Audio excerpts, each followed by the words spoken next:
Naka na yadhangu ngao Veronica Ngukimbau o ulmatua na lomani matububale o babi ni benakataka na kaloni so lindo na ngao na mamay pagamatalata na bulan ni matububale. Kito mengusi kito chuka na matububale balelebu ina buke ina mosi mo babi ni benakatoma na kalo. No na vi maroroi wana ngoni turanga tuina mosi na ondra duru na katini kali manisinga ni bulo September ronong dolo rosang bulkarua. Era sa sereki mai ni kua na singa ni kua na ba katin kabani singa ni bulo pereri rono rosanga bulu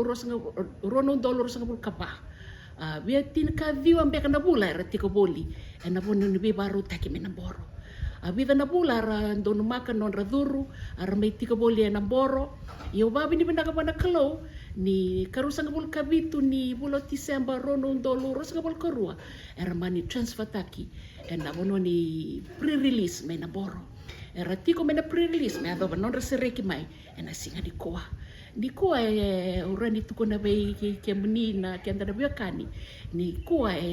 kito marau kito lulubu ni sa mai yali tiko na randi ni banua na baka na ke na tuku ni bana mosi na non ratoma na toranga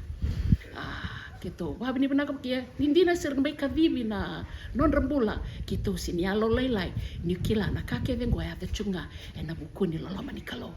vai kianda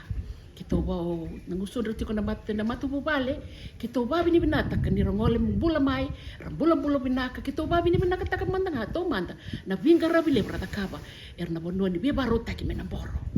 Andi na sinisara may takali na randi na banua kito sa tu bakarao na matububale baka kito le bana bitadini sa may kadibi ndo na turanga kito sa bochungango kito le tolu kito kila na bita le loma ni bitadini na bimo siti baka bitadini na koti kito me kito na biba ko ta kitiko bimba sula kitiko na ngona endo yado kina na butungo na lolosi na loma ni matububale beira na turanga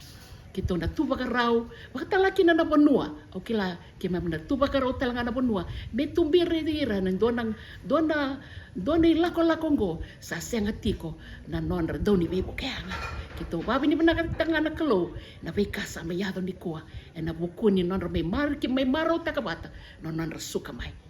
na banua ni bebaro taki may na bor ni kuwa naka. Oh my gosh! Oh, what's in the box? See. It's so new and fresh. Looks better, eh? This is everything I could have ever wanted. What you looking at? Oh, you're gonna have to find out.